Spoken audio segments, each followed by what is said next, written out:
Барлықтарыңызға сәлем, құрметті көрермендер. Бүгін сіздермен депрессиядан шығу жолдары жайлы әңгімелесетін боламыз.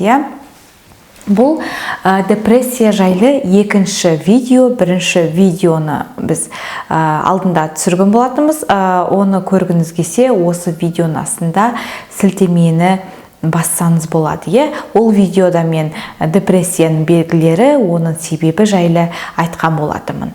Бүгін депрессиядан қалай шығу керек екендігі жайлы әңгімелесетін боламыз. Жалпы депрессиядан шығудың бірнеше жолдары бар. Фармакотерапия, когнитивті бихевиоралды терапия және қарым-қатынасты жөндеу туралы айтпай қояйық. Оны білеміз, адамдармен қарым-қатынас жақсы болған сайын депрессиядан тезірек шығасың деген сияқты, ол енді көмектеседі кішкене. Бірақ біз бүгін фармакотерапия жайлы кішкене айтамыз және когнитивті бихевиоралды терапия. Жалпы фармакотерапия дегенне ол дәрі арқылы емдеу. Депрессияда дәрі көмектеседі.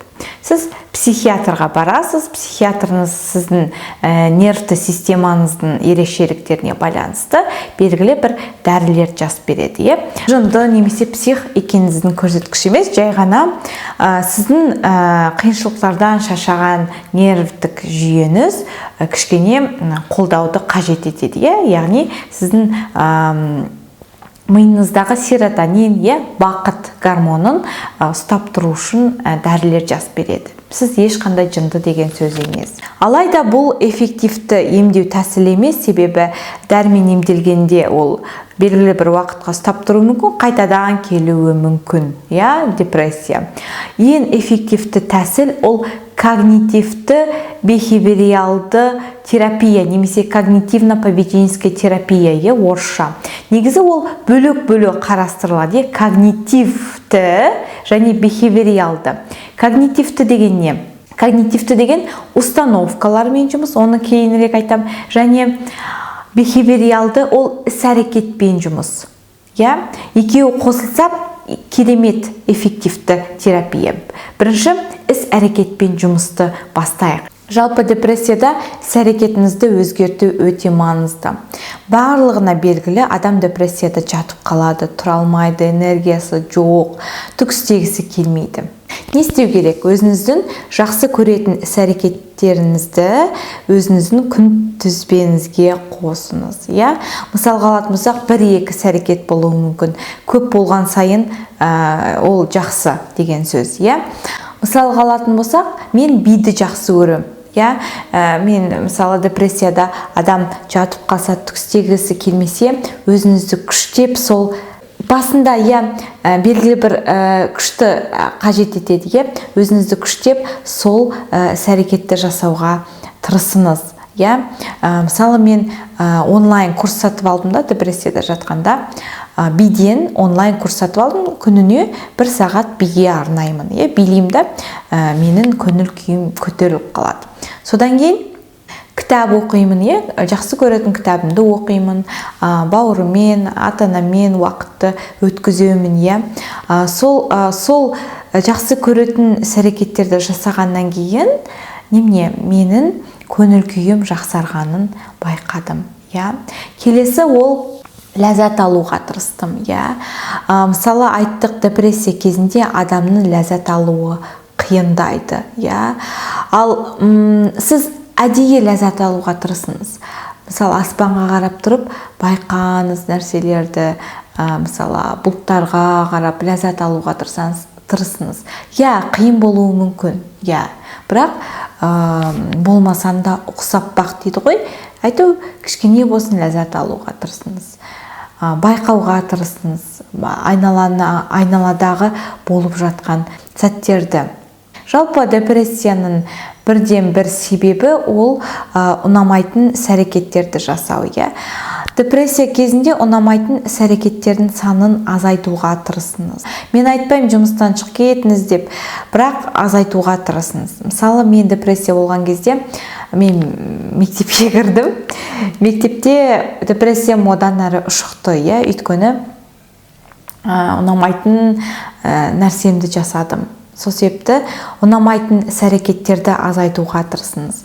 Ұнамайтын адамдармен, токсик адамдармен қарым-қатынасты азайтуға тырысыңыз. Әсіресе, егерде жақындарыңыздың біреуі немесе жақындарыңыз сізді сынның астына ала берсе, депрессиядан шығу өте қиын. Өйткені бұл депрессияға кері әсерін тигізеді. Сондай адамдардан алыстан араласуға тырысыңыз. Келесі кеңесім ол күнделікті күн тәртібіңізге медитацияны қосуға тырысыңыз. Кей кезде сұрақтар қойылып жатады. Медитация дегеніміз не? Кез келген YouTube'да ашыңыз, қазақша медитация деп жазыңыз. Сонда ақшаға болсын, махаббатқа болсын, айту кез келген медитацияны тыңдауға тырысыңыз. Немесе жай ғана көзіңізді жұмып, өзіңіздің деміңізді аласыз ғой. Соны бір 10-15 минут соны бақылауға тырысыңыз. Немесе медитация ол бақылау деген сөзден шығады. Далаға барып серуендеңіз, жан-жағыңызға қараңыз, бақылаңыз. Ол да медитацияның бір түрі. Сонымен қоса визуализация. Болашағыңыз жайлы визуализация жасауға тырысыңыз. Сіз үшін идеалды өмір қандай? Қандай үйде тұрғыңыз келеді? Жалпы немесе қандай күйеуге шыққыңыз келеді? Қандай әйелге шыққыңыз келеді? Үйленгіңіз келеді, мысалы, үйленбесеңіз. Немесе қандай машина алғыңыз келеді? Жалпы өмірде не нәрсені қалайсыз? Соны визуализация жасаңыз. Мынандай бар, адам нені ойлайды, сол нәрсе оған келеді деген сияқты. Соған сенімді болыңыз.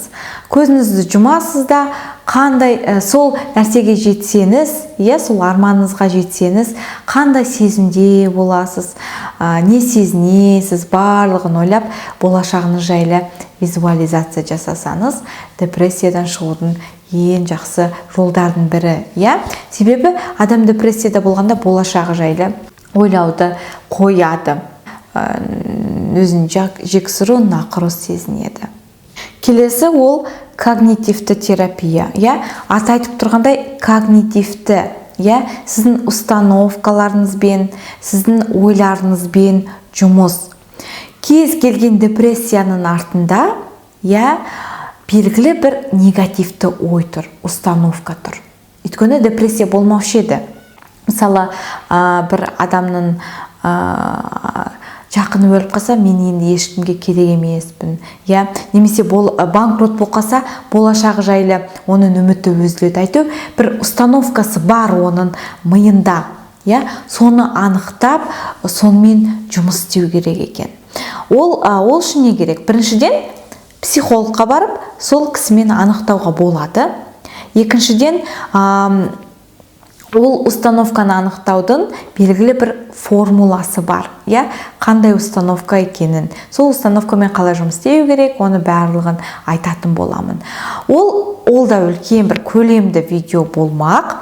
Жалпы келесі видеомда осы кез келген установканы қалай анықтауға болады, және ол установкамен қалай жұмыс істеу керек екендігі жайлы әңгімелесетін боламыз. Жалпы ол жайлы менің видеом негізі бар. Мен сілтемесін қалдырып кетемін, қалай анықтауға болатын.